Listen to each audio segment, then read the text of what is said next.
Hello students, welcome back to my channel that is Chemistry with Priya.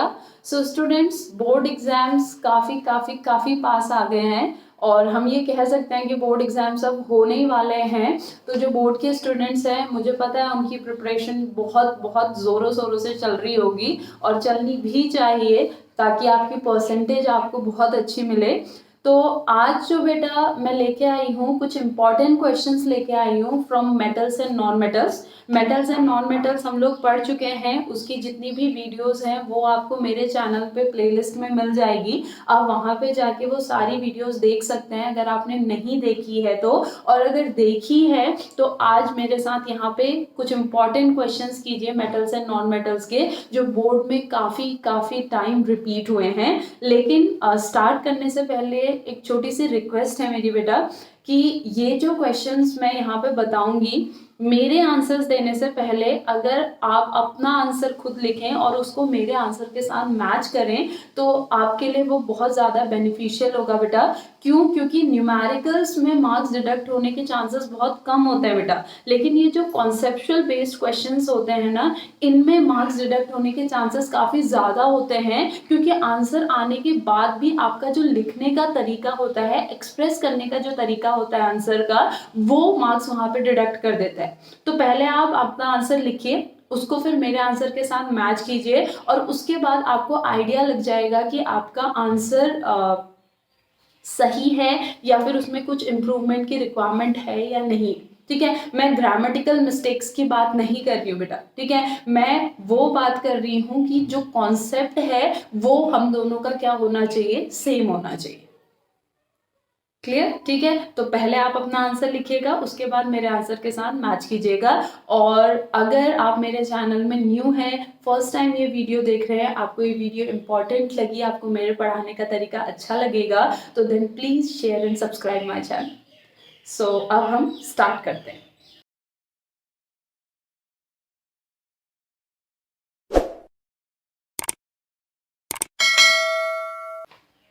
So this is the first question है. First question क्या है बेटा? Explain. हमने explain करना है. Question यहाँ पे लिखा है, explain why calcium metal after reacting with water starts floating on its surface. क्या कह रहा है क्वेश्चन कि जो कैल्शियम मेटल है जब वो किसके साथ रिएक्ट करता है, वाटर के साथ रिएक्ट करता है, तो वो जैसे ही वाटर के साथ रिएक्ट करता है वो वाटर की सरफेस पे क्या करने लग जाता है, फ्लोट करने लग जाता है. तो ऐसा क्यों होता है ये आपने एक्सप्लेन करना है.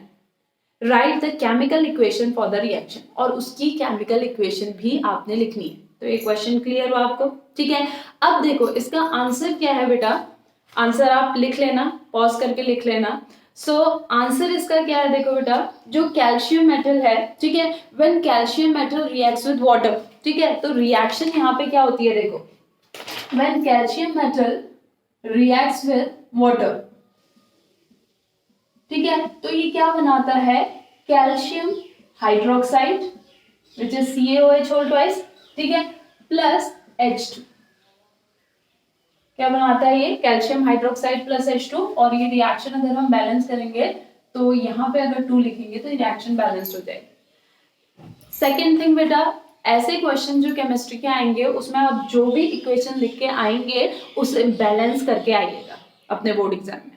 ठीक है, तो calcium reacts with water to form calcium oxide and hydrogen gas. ये यहाँ पे रिएक्शन होती है जब कैल्शियम किसके साथ रिएक्ट करता है, वाटर के साथ रिएक्ट करता है. अब होता क्या है ये देखो बेटा, because in this reaction hydrogen gas is liberated. ठीक है, अब क्या लिखेंगे, because in this reaction hydrogen gas is liberated, the hydrogen gas get stick over the calcium metal. जो हाइड्रोजन की गैस होती है वो कैल्शियम मेटल के ऊपर क्या हो जाती है, चिपक जाती है. And we know that hydrogen gas is a lighter gas. ठीक है, हाइड्रोजन गैस क्या होती है, लाइटर गैस होती है. तो ये कैल्शियम के मेटल का वे भी क्या कर देती है, उसके वेट को लाइट वेट कर देती है, जिससे कैल्शियम सरफेस पे क्या करने लगता है, फ्लोट करने लगता है. ठीक है, तो आंसर क्या आएगा, because when calcium reacts with water it liberated hydrogen gas which sticks over the calcium metal. Since hydrogen is a lighter gas, it weigh, ये क्या कर देती है, ये आपका जो कैल्शियम मेटल है उसको भी क्या कर देती है, लाइट वेट कर देती है and it start floating on the surface of the water. आया आंसर बेटा समझ में कि क्यों कैल्शियम आपका क्या होने लगता है, सरफेस पे फ्लोट होने लगता है जब वो वाटर के साथ रिएक्ट करता है and this is our reaction. इसके साथ साथ आप यहाँ पे क्या शो कर सकते हो, यहाँ पे एरो भी शो कर सकते हो जो क्या इंडिकेट करेगा कि हाइड्रोजन गैस यहाँ पे क्या हो रही है, लिबरेट हो रही है। क्लियर हुआ बेटा, कॉन्सेप्ट क्लियर हुआ? Okay, this is our first question. Now will talk about the second question. Now this is our second question, ये हमारा सेकंड क्वेश्चन है। In nature aluminium is found in combined state whereas silver oblique gold are found in free state। जो nature है, nature में aluminium हमें किस में मिलता है, कंबाइंड स्टेट में मिलता है, मतलब किसी न किसी के साथ वो कंबाइंड फॉर्म में, कंपाउंड के फॉर्म में हमें मिलेगा। लेकिन जो सिल्वर एंड गोल्ड है ये भी मेटल है, एल्यूमिनियम भी मेटल है, सिल्वर एंड गोल्ड भी मेटल है, लेकिन जो सिल्वर एंड गोल्ड है ये किस स्टेट में मिलते हैं, फ्री स्टेट में मिलते हैं, कंबाइंड स्टेट में नहीं मिलते हैं। तो ऐसा क्यों होता है, इसके पीछे का रीजन बताइए, ये बोले। ठीक है, क्वेश्चन समझ में आया? आई होप इसका आंसर तो बेटा आप में से मेजॉरिटी ऑलमोस्ट सभी दे देंगे, मेजॉरिटी भी क्या बोलूं, ऑलमोस्ट सभी दे देंगे। तो जो इसका आंसर है वो सिंपल क्या है बेटा, aluminium is a reactive metal. Aluminium is highly reactive metal, so it reacts with anything and form compound. ठीक है, aluminium is highly reactive metal, so it reacts with other element to form a compound, whereas gold and silver are least reactive metal, therefore they do not combine with any element and present in the free state and found in the free state। ठीक है, तो यहाँ पे सिर्फ answer किसके basis पे आएगा, on the basis of the reactivity. तो क्या आंसर आ जाएगा यहाँ पे, आपका आंसर आ जाएगा आपका, because aluminium is highly reactive metal. Aluminium क्या है, हाईली रिएक्टिव मेटल है, therefore it is found in the combined state, whereas gold oblique silver are least reactive metal, therefore they are present in their free state। वो किस में present रहते हैं, उनके free state में हमें मिलते हैं। सिंपल सा आंसर है, डन, क्लियर बेटा। आंसर क्वेश्चन इजी है, इसका मतलब ये मत समझना आपकी इंपॉर्टेंट नहीं है, ठीक है। काफी बार रिपीट होने वाला क्वेश्चन है ये, काफी टाइम रिपीट होने वाला क्वेश्चन है। हो सकता है यहाँ पे जो मेटल है, एल्यूमिनियम की जगह आपको कोई और मेटल दे दिया जाए, ठीक है, लेकिन आंसर उसका किसके बेसिस पे होगा, on the basis of the reactivity of the metal. ठीक है, वो ज्यादा रिएक्टिव है तो कंबाइंड स्टेट में मिलेगा, जो लेस रिएक्टिव है वो किस में मिलेगा, हमें फ्री स्टेट में मिलेगा। क्लियर, ये भी क्लियर हुआ? Okay, now we'll talk about the third question. So this is our third question. Give the formula of the stable binary compounds that would be formed by the combination of the following pairs of elements. ठीक है, आपको elements they रखे हैं, ठीक है, दो elements they रखे हैं, उन दोनों एलिमेंट्स से मिलके जो एक बाइनरी कंपाउंड बन रहा है। बाइनरी कंपाउंड मीन्स क्या है बेटा, binary compound which is form from two elements, दो डिफरेंट एलिमेंट से जो बन रहा है, that compound is known as binary compound. ठीक है, तो आपको एलिमेंट्स दिए हैं, उन एलिमेंट्स को कंबाइन करके जो बाइनरी कंपाउंड बन रहा है, उनके आपने क्या लिखने हैं, फॉर्मूले लिखने हैं। ठीक है, तो फॉर्मूले लिखने के लिए आपको क्या पता होनी चाहिए बेटा, वैलेंसी पता होनी चाहिए। और वैलेंसी हमने कार्बन एंड इट्स कंपाउंड में पढ़ रखा है, वैलेंसी के बारे में हम पढ़ चुके हैं। ठीक है, तो वैलेंसी हम 9th में भी पढ़ चुके हैं, तो वैलेंसी आई होप आप लोगों को आती होगी। ठीक है, तो अब देखिए बेटा, यहाँ पे जो फर्स्ट है हमारा, फर्स्ट है that is magnesium and nitrogen, magnesium and nitrogen, where magnesium is the metal and nitrogen is the non-metal। ठीक है, अब देखो यहाँ पे जो बेटा मैग्नीशियम है, मैग्नीशियम क्या करता है, दो इलेक्ट्रॉन को रिलीज करता है और किस में कन्वर्ट होता है, Mg2 पॉजिटिव में। दो इलेक्ट्रॉन को क्यों रिलीज करता है, अपने ऑक्टेट को कंप्लीट करने के लिए। ये हम 9th में पढ़ चुके हैं। ठीक है, इसीलिए इसकी वैलेंसी क्या होती है, 2 होती है। ठीक है, तो ये क्या करेगा, 2 इलेक्ट्रॉन को रिलीज करेगा और किस में कन्वर्ट हो जाएगा, Mg2 पॉजिटिव में। ठीक है, और जो नाइट्रोजन है बेटा, नाइट्रोजन क्या करता है, 3 इलेक्ट्रॉन को गेन करता है। जो नाइट्रोजन है वो क्या करता है, 3 इलेक्ट्रॉन को गेन करता है, और 3 इलेक्ट्रॉन को गेन करके वो किसमें कन्वर्ट होता है, N3 नेगेटिव में। और 3 इलेक्ट्रॉन को वो गेन क्यों करता है, अगेन अपने ऑक्टेट को कंप्लीट करने के लिए।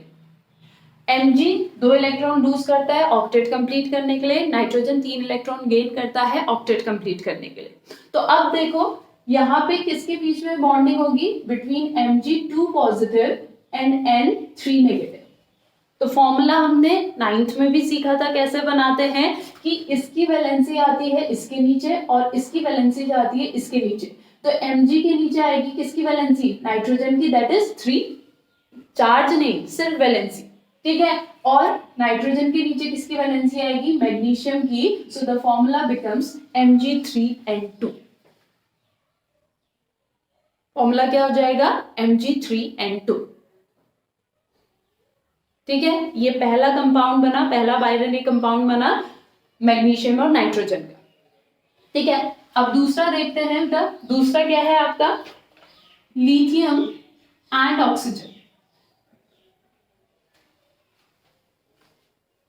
नाउ जो लिथियम है वो क्या करता है बेटा, 1 इलेक्ट्रॉन रिलीज करता है।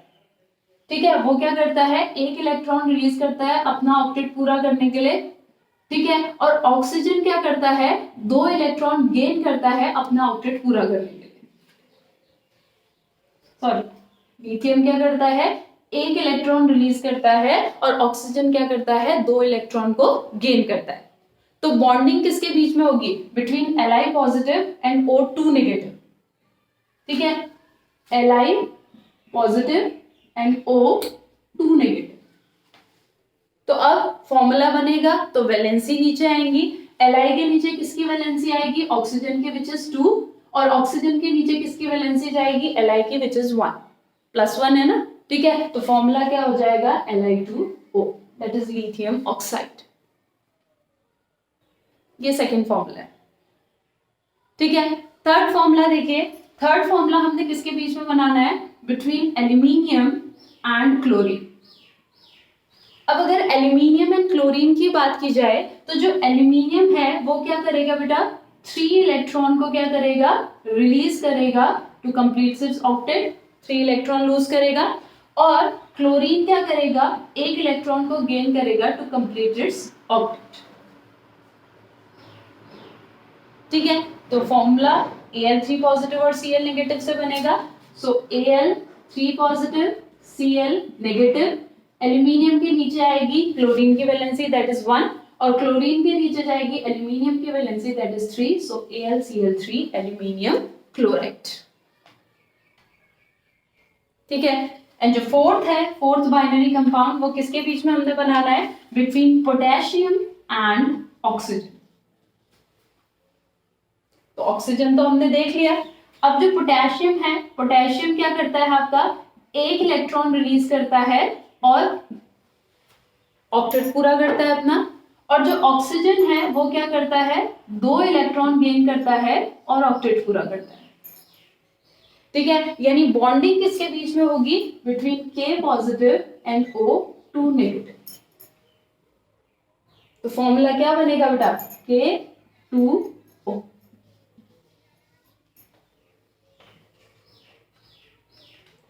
क्लियर। सो इस बेसिस पे हम क्या बनाएंगे, आपके बाइनरी कंपाउंड्स बनाएंगे, and all these compounds are ionic in nature. ये सारे के सारे कंपाउंड्स क्या हैं बेटा, आयोनिक है नेचर में। ये आपने लिखना नहीं है, लेकिन मैं आपको एडिशनली ये चीज बता रही हूँ, because they are made up of cation and anion. Cation और एनायन से मिलके बन रहे हैं सारे के सारे, क्योंकि एक मेटल है एक नॉन मेटल है। तो जब मेटल और नॉन मेटल कंबाइन होते हैं, कैटायन एनायन बनता है, तो वहां पे जो कंपाउंड होता है उसका नेचर कैसा होता है, ionic. So these are ionic compounds. Clear, इतना क्लियर हुआ बेटा। ठीक है, सो आई होप मेरे आंसर के साथ आपके आंसर्स भी मैच हुए। ठीक है, okay, now next we'll talk about the fourth question. Now the fourth question is, fourth question देखिए, हैंडराइटिंग आई होप आप लोगों को मेरी समझ में आ रही हो बेटा। वैसे इतनी खराब भी नहीं है, लेकिन होता है कहीं कहीं पे नहीं समझ में आता है, लेकिन मैंने कोशिश की है कि इस वे में लिखूं कि आप लोगों को अच्छे से समझ में आ रहा हो। इसीलिए मैं अच्छे से पढ़ भी रही हूँ, ताकि अगर आपको कहीं पे कंफ्यूजन हो तो मेरी रीडिंग करते समय आपका वो कंफ्यूजन क्लियर हो जाए। Fourth is a metal A which is used in thermite process. ठीक है, हमारे पास क्या है, हमारे पास एक मेटल ए है। ठीक है, ये मेटल हम कहाँ यूज करते हैं, थर्माइट प्रोसेस में। ठीक है, थर्माइट प्रोसेस में हम ये यूज करते हैं। When heated with oxygen gives an oxide B. ठीक है, जब इस ए मेटल को मैं क्या कर रही हूँ, ऑक्सीजन के साथ हीट कर रही हूँ, तो मुझे क्या मिल रहा है, एक ऑक्साइड मिल रहा है विच इज बी। तो बी यहाँ पे क्या है, एक ऑक्साइड है, ए यहाँ पे क्या है, मेटल है। ठीक है, which is amphoteric in nature, means this B is amphoteric in nature. तो एम्फोटेरिक क्या होता है पता है ना बेटा, amphoteric which shows both acidic as well as basic behaviour. Acidic behaviour भी शो करेगा, बेसिक बिहेवियर भी शो करेगा। That oxide is known as amphoteric oxide. ठीक है, तो ये जो ऑक्साइड है, ये ऑक्साइड क्या है, एम्फोटेरिक है। Identify A and B, A and B को आइडेंटिफाई कीजिए। Write down the reaction of oxide B with HCl and NaOH। पहले तो ए और बी को हमने आइडेंटिफाई करना है, उसके बाद हमने बी की रिएक्शन लिखनी है, एक तो HCl के साथ और दूसरी NaOH के साथ। ठीक है, तो थर्माइट रिएक्शन बेटा, थर्माइट रिएक्शन आपने कोरोजन में भी पढ़ा होगा, आयरन में भी पढ़ा होगा। ठीक है, तो थर्माइट रिएक्शन में हम कौन सा मेटल यूज करते हैं, हम यूज करते हैं आपका एल्यूमिनियम। सो हेयर ए मेरा क्या है बेटा, A is aluminium, A is aluminium.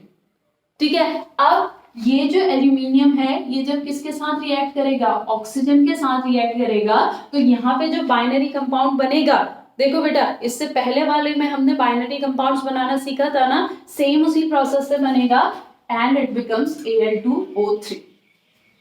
ठीक है, तो यहाँ पे बैलेंस करोगे तो 3Al plus O2 gives Al2O3 and it is an exothermic reaction. ये एक एक्सोथर्मिक रिएक्शन है, क्योंकि लार्ज अमाउंट ऑफ हीट यहाँ पे क्या होती है, रिलीज होती है। ठीक है, तो जो A है मेरा एल्यूमिनियम है, और जो B है मेरा वो क्या है बेटा, Al2O3, that is aluminium oxide, and aluminium oxide is amphoteric in nature. ठीक है, A और B हमने आइडेंटिफाई कर लिया। अब हम इसकी रिएक्शन लिखेंगे। पहले हम इस Al2O3 की रिएक्शन लिखेंगे किसके साथ, HCl के साथ।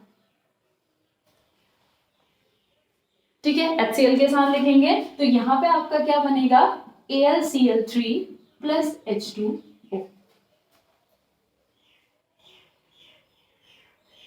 ठीक है, सिंपली आपकी ये न्यूट्रलाइजेशन रिएक्शन हो गई।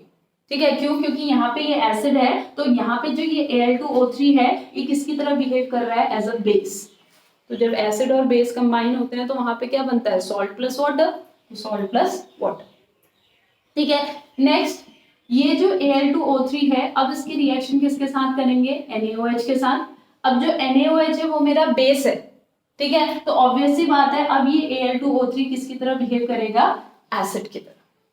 ठीक है, और यहाँ पे जो बनता है salt, that is NaAlO2, that is sodium aluminate.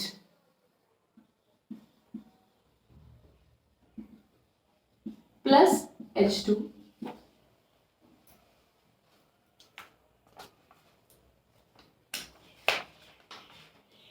ये क्या है बेटा हमारा, सोडियम एल्यूमिनेट। सो ए मेरा क्या है, एल्यूमिनियम।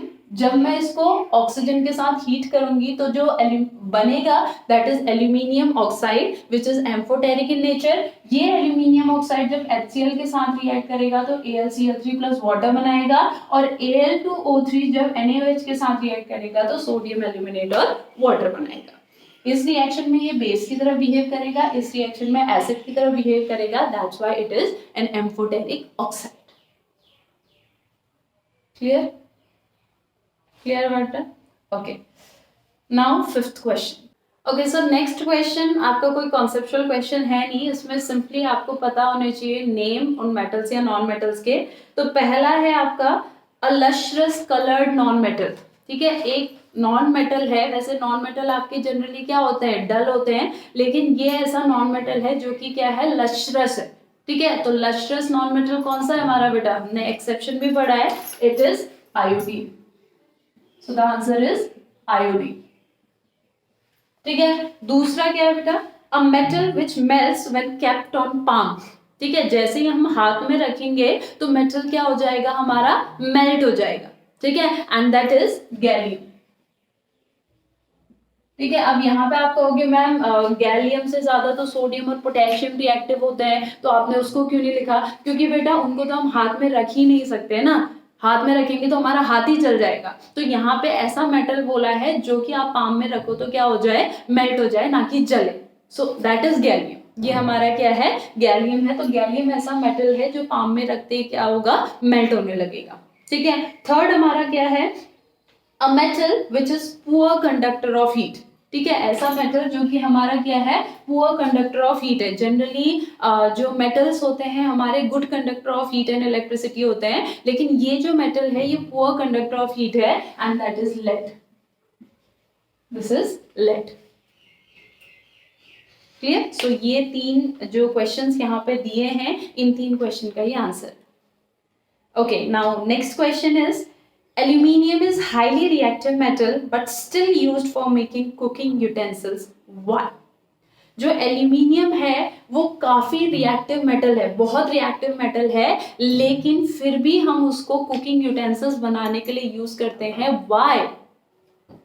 रीजन, दो रीजन है बेटा इसके। ठीक है, पहला रीजन तो क्या है, पहला रीजन है आपका एल्यूमिनियम है, जो एल्यूमिनियम है, ठीक है, ये क्या है आपका good conductor of heat. Aluminium is a good conductor of heat, तो जो इससे हीट होता है वो अच्छे से आपका कंडक्ट होता है, तो जो फूड की कुकिंग होती है वो बहुत अच्छे से हो पाती है। ठीक है, क्योंकि अगर ये पुअर कंडक्टर ऑफ हीट होता तो अपने से हीट जाने ही नहीं देता, यही हीट नहीं होता तो फिर फूड कहाँ से कुक होता। तो पहला रीजन तो क्या है, it is a good conductor of heat. ठीक है, तो अब आप कहोगे मैम और भी तो मेटल्स हैं जो गुड कंडक्टर ऑफ हीट है, तो उनको हम क्यों नहीं यूज करते। तो सेकंड जो इसका रीजन है वो क्या है, that this aluminium reacts with oxygen to form a protective layer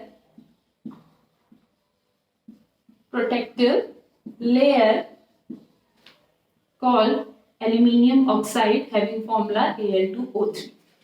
ठीक है, तो ये जो एल्यूमिनियम के यूटेंसिल्स होते हैं, जैसे ही हम इनको गर्म करते हैं ये किसके साथ रिएक्ट करते हैं, एटमॉस्फेरिक ऑक्सीजन के साथ, और एटमॉस्फेरिक ऑक्सीजन के साथ रिएक्ट करके ये क्या बना देते हैं अपने अराउंड, एक प्रोटेक्टिव लेयर बना देते हैं, किसकी, एल्यूमिनियम ऑक्साइड की। और उस एल्यूमिनियम ऑक्साइड की प्रोटेक्टिव लेयर बनने की वजह से क्या होता है, खाना एल्यूमिनियम के मेटल को टच नहीं कर पाता, क्योंकि फूड के आइटम और एल्यूमिनियम मेटल के बीच में एक प्रोटेक्टिव लेयर बन जाती है, किसकी, एल्यूमिनियम ऑक्साइड की। तो वहां पे वो दोनों चीजें आपस में टच नहीं हो पाती।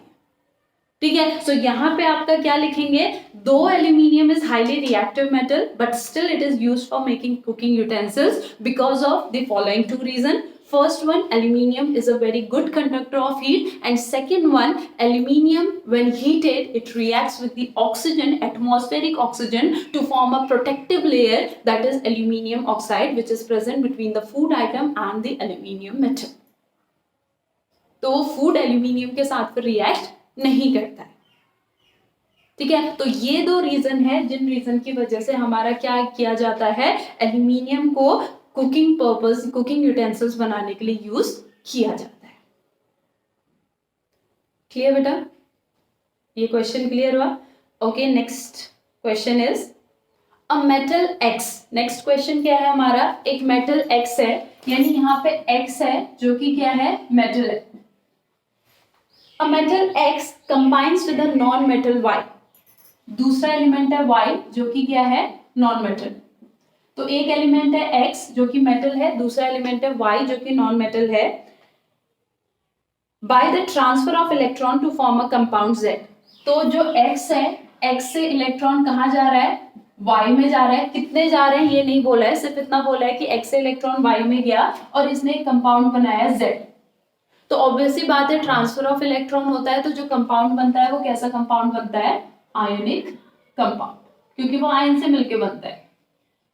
ठीक है, ये X है, इसने इलेक्ट्रॉन रिलीज किया तो ये कन्वर्ट हुआ होगा कैटायन में, Y ने इलेक्ट्रॉन गेन किया तो ये कन्वर्ट हुआ होगा हमारा एनायन में, और कैटायन और एनायन से मिलके जो कंपाउंड बना दैट इज आयनिक कंपाउंड। पहली बात तो ये चीज हो गई क्लियर। अब क्या पूछा है, state the type of bond, पहला क्वेश्चन पूछा है state the type of bond in compound Z। अगर ये चीज आ गई बेटा तो पहला क्वेश्चन तो क्या है, कुछ भी नहीं है आपके लिए। ठीक है, ABCD लिखना है, 10th के बच्चे को बोला जाए A to Z लिखो, वैसा क्वेश्चन नहीं है। ठीक है, तो state the type of bond, तो आयनिक कंपाउंड अगर बन रहा है तो आयनिक कंपाउंड में कैसा बॉन्ड बनेगा, इट इज आयनिक बॉन्ड, है ना। Next, what can you say about the melting point and boiling point of compound Z। तो अब ये आयनिक कंपाउंड है, आयनिक कंपाउंड की प्रॉपर्टीज हमने पढ़ी है that they have high melting and boiling point, तो ऑब्वियस सी बात है इसका मेल्टिंग एंड बॉइलिंग पॉइंट भी क्या होगा, हाई होगा। तो second, Z have high melting and boiling point. Okay, third, will this compound dissolve in kerosene or petrol। क्या ये कंपाउंड केरोसिन या पेट्रोल में डिसॉल्व होगा या नहीं होगा। Now this is an ionic compound, ये एक आयनिक कंपाउंड है, और केरोसिन और पेट्रोल की बात करें सो दे आर कोवेलेंट कंपाउंड्स, वो कोवेलेंट कंपाउंड्स है। ठीक है, और हमने केमिस्ट्री में पढ़ा है दैट लाइक डिसॉल्व लाइक। ठीक है, कि जो एक जैसे होते हैं वो आपस में डिसॉल्व होते हैं, अदरवाइज वो डिसॉल्व नहीं होते। तो यहाँ पे आंसर क्या आएगा, a big no. Why no? Because Z is an ionic compound, whereas kerosene and petrol are the covalent compound. Therefore, they do not dissolve. Therefore, Z do not dissolve in kerosene or petrol. ठीक है, fourth, will this compound be a good conductor of electricity? Ionic compound है, ionic compounds are good conductor of electricity, so answer यहाँ पे क्या आएगा, yes. But बेटा, but yes लिख के आओगे, 1 मार्क्स का आंसर होगा तो आधा ही मिलेगा। Reason, yes it is a good conductor of electricity, it will be a good conductor of electricity, but in the molten state or the aqueous form। ये लिखना बहुत बहुत बहुत बहुत जरूरी है। क्यों? क्योंकि सॉलिड फॉर्म में आयनिक कंपाउंड इलेक्ट्रिसिटी कंडक्ट नहीं करते हैं। So yes, it conduct electricity but in molten state or aqueous form।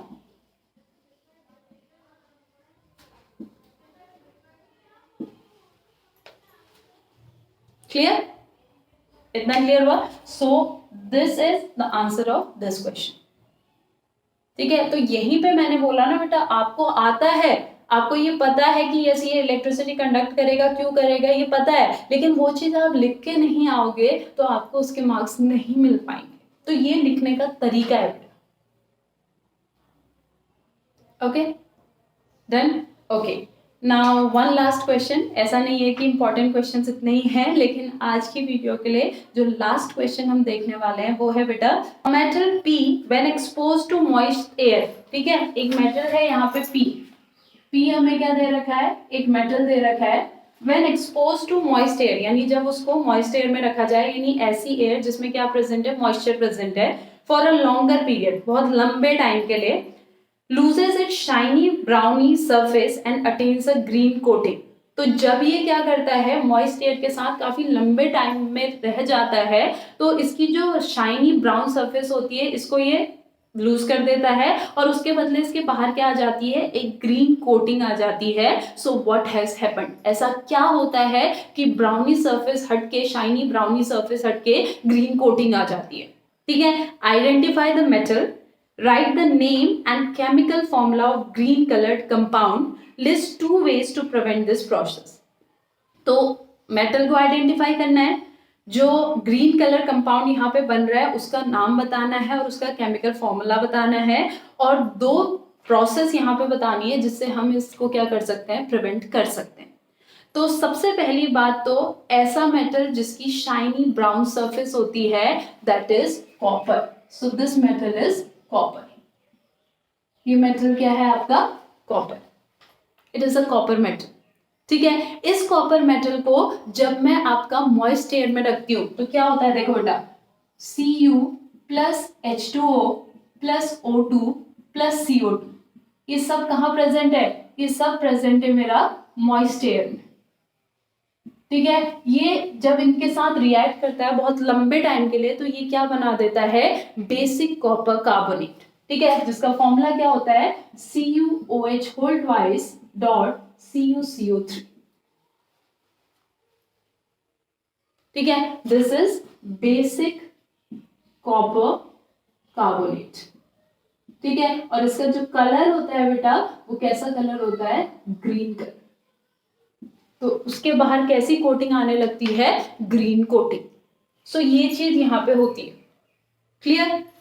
Now green compound हमें पता चल गया, ये ग्रीन कंपाउंड है, इसका फॉर्मूला, और ये इसका क्या हो गया आपका name, that is basic copper carbonate. Basic लिखना जरूरी है यहाँ पे। ठीक है, नाउ दो वेज बताने हैं इसको प्रिवेंट करने के लिए। तो पहला तो तरीका क्या है कि हम क्या करें, इसके बाहर पेंट करें, इसके बाहर क्या करें, पेंट करें। और दूसरा तरीका है आपका, क्या करें बेटा, टाइम टू टाइम इसको क्या करते रहें, अगर हम रबिंग करते रहेंगे टाइम टू टाइम इसकी, तो भी क्या होगा, ये लेयर बनने से प्रिवेंट होगी।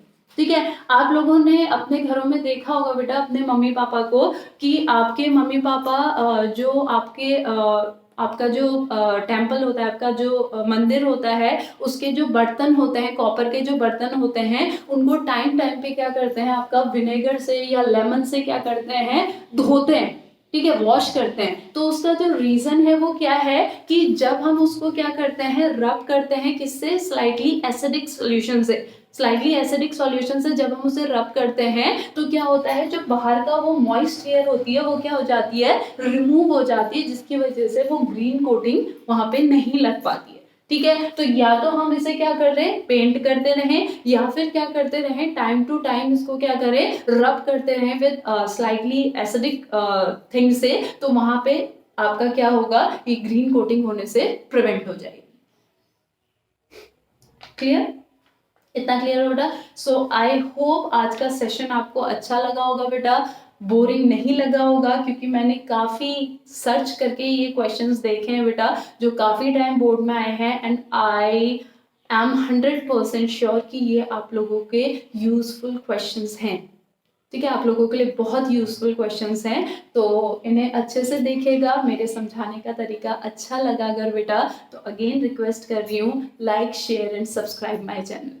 So that's all for today. I'll meet you in my next video. Thank you so much.